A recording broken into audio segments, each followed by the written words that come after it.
Hello everyone, I'm Rick Zanotti, and we're doing another test of vMIX, and actually I'm really enjoying this program. It works really well. I've discovered shortcut keys. You can control everything. You have a MIDI controller, you have a Logitech game controller, X keys. You can make macros that control everything. Every single key on your system is pretty much assignable to some sort of macro. So this gives you a lot of power. Now, for example, I got some emails last night asking, we want to see the interface for vMIX. Well, here you go. So now you are looking at what I see when I run the vMIX interface. So let me give you a quick tour. Up here in this side where you see me, that is the preview monitor.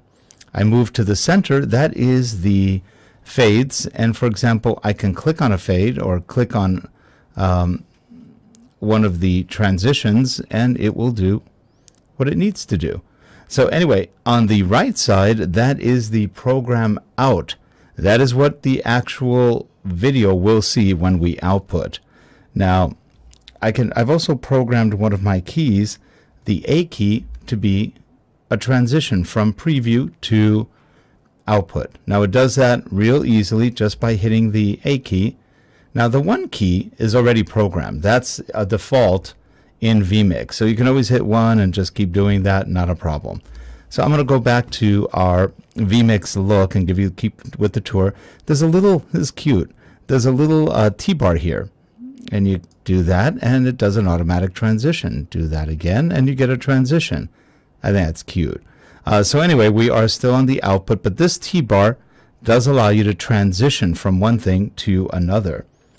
Down here we have our different shots. So as we click on things, I think if we click on the last one, let's see.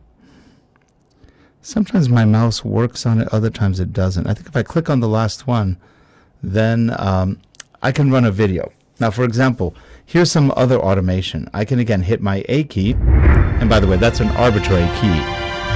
So I am running a video, and I have a trigger at the end of this video to automatically go to the next preview shot. So we're going to see this running. On completion, it will launch whatever is in preview.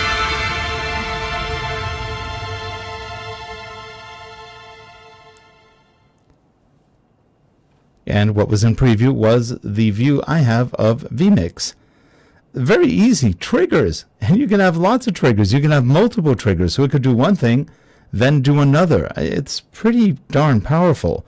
So I haven't played yet setting up a MIDI keyboard, but I can, and it's pretty easy to do.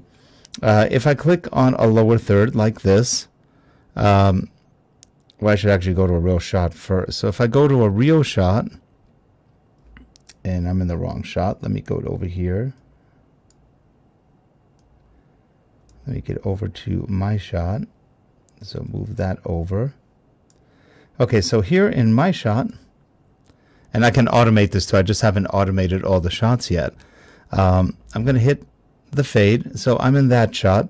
Now if I want a lower third, I can again automate this, but just by putting it into the preview and I hit an overlay, the lower third comes on and the lower third goes off. That's automated also. I can leave it on as long as I want. In this case, there's an automated thing that says after 3 seconds, take it off. Now that's pretty cool. Just a simple overlay. You get 4 overlays per each of these shots. So you would have, I guess, 4 different ones of these for, I guess you would do it that way if you have multiple guests or something else. Haven't played with that yet. Put something else in the, so now I have that Microsoft video again. I'm going to switch to that. And this is a pretty short video, but at the end of it, again, I have a trigger. And we are going to trigger, let's see, what are we going to trigger?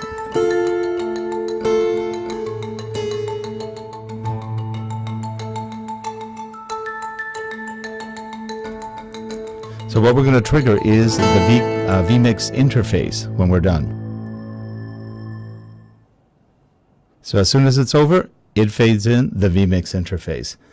This is nice. This is so easy to do and so powerful that I'm pretty excited by it. Now I can change some of the look and feel. I can add up to 4 rows of smaller images here, so you can have as many shots as you want. Right now I can just use my scroll wheel to move back and forth between shots. I can go back to my shot, and again, I don't have all these set up to be automatic, otherwise I could do all of this automatically. And so I'm going to switch right back to my shot, and like I said, I could do all of this automatically. I'm going to go back to my vMIX view, and you have things here where we are recording. Sorry, it's right at the bottom of the screen. So you can add your inputs here. So as I'm going through something, I can click on Add Input, and I believe this is going to show up right now. So that is the Add Input. You can add all of these inputs, and there are quite a few, as you can see there. Now I'm curious. I'm going to zoom in and see if this actually works. So I am zoomed in right now. Let's see if it actually takes the video with everything zoomed in. It may or may not. Haven't tried this yet. You're learning with me. All right, so there we are. We're not going to actually save anything there. I'm going to get out of it. And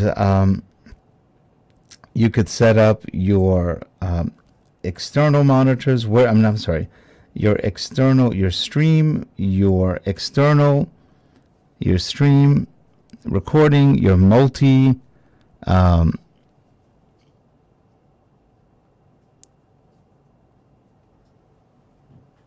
let's see, I have here, oh, the playlist, my audio inputs.